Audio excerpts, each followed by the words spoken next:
Hola, ¿qué tal? Les saluda Erika Fontalvo, directora del diario El Heraldo desde Barranquilla.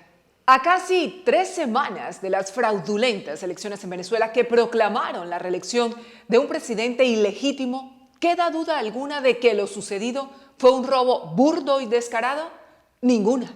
El desacreditado Consejo Nacional Electoral continúa sin publicar las actas de los comicios que supuestamente le otorgaron una contundente victoria al autócrata de Nicolás Maduro. Por una simple razón: no existen los resultados desagregados. No hubo tal votación a su favor. Elvis Amoroso, su presidente, que ha demostrado no ser digno de su apellido, se inventó los 5 millones de sufragios que le atribuyó en el cómputo final, siguiendo el libreto que el régimen tenía preparado desde antes para entronizar al hijo de Chávez como el dictador que ahora es.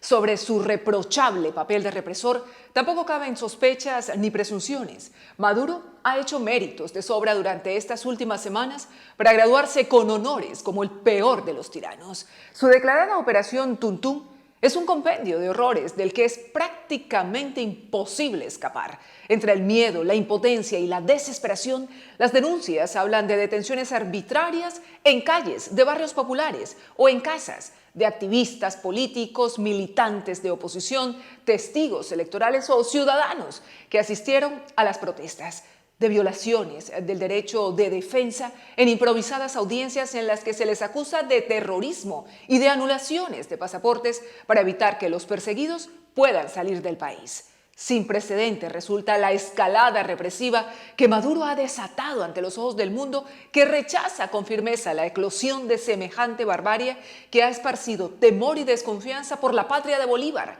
como si fuera un reguero de pólvora a punto de estallar. La lista de la ignominia suma ya 25 muertos y más de 2.400 detenidos, casi todos de entre 20 y 25 años, algunos apenas de 15 e incluso menos, a los que el reelegido déspota cataloga de enemigos del pueblo por levantar su voz contra la manipulación del régimen que se aferra al poder.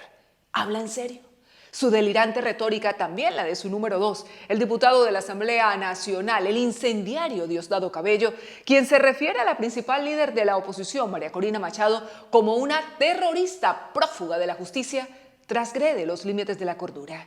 Pero mientras el régimen cuente con el irrestricto respaldo de las Fuerzas Armadas que le han jurado lealtad absoluta a cambio de total poder, es evidente que nada cambiará, excepto para ir a peor. Es ingenuo creer que montaron semejante farsa para irse por la puerta de atrás. Por el contrario, su respuesta al verse descubiertos tras los demoledores reportes del Centro Carter y el panel de expertos de la ONU sobre el cúmulo de anomalías de un proceso electoral que no cumplió medidas de transparencia e integridad para ser creíble, ha sido atrincherarse en el poder, aislarse aún más. Sin pudor ni piedad, intensifican el clima de miedo, normalizan la represión violenta contra quien se manifieste en su contra, aprobando normas delirantes para bloquear la labor de ONGs, silenciar las redes sociales y castigar a quienes se reúnan para expresar su inconformismo.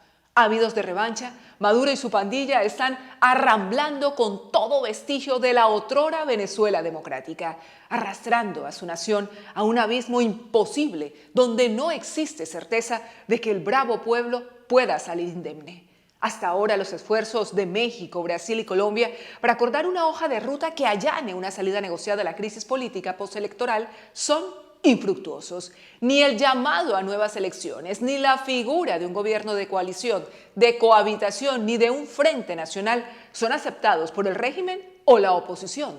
Si bien es cierto que toda solución exigirá diálogo, entendimiento, hasta lograr un acuerdo político entre venezolanos para restablecer la normalidad democrática, la convivencia pacífica y la seguridad pública, también lo es que los hechos, en este caso las actas, confirmaron que Edmundo González ganó las elecciones del 28 de julio. Eso no se puede obviar a la hora de considerar los pasos a seguir, entre estos una fórmula de transición ordenada, tesis fundamental de la oposición que el régimen ni siquiera está dispuesto a considerar porque lo sacaría del poder. Venezuela se pierde cada día más en un laberinto político del que Maduro, el ilegítimo, no tiene la menor intención de salir. Colombia persiste en sus buenos oficios, pero no encuentra la salida, a tal punto que Petro ya ni parece ser escuchado.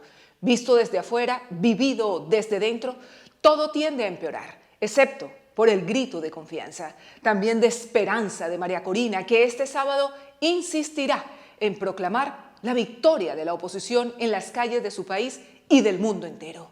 Abrazar su causa es defender la democracia, la justicia, la verdad, la libertad y la paz.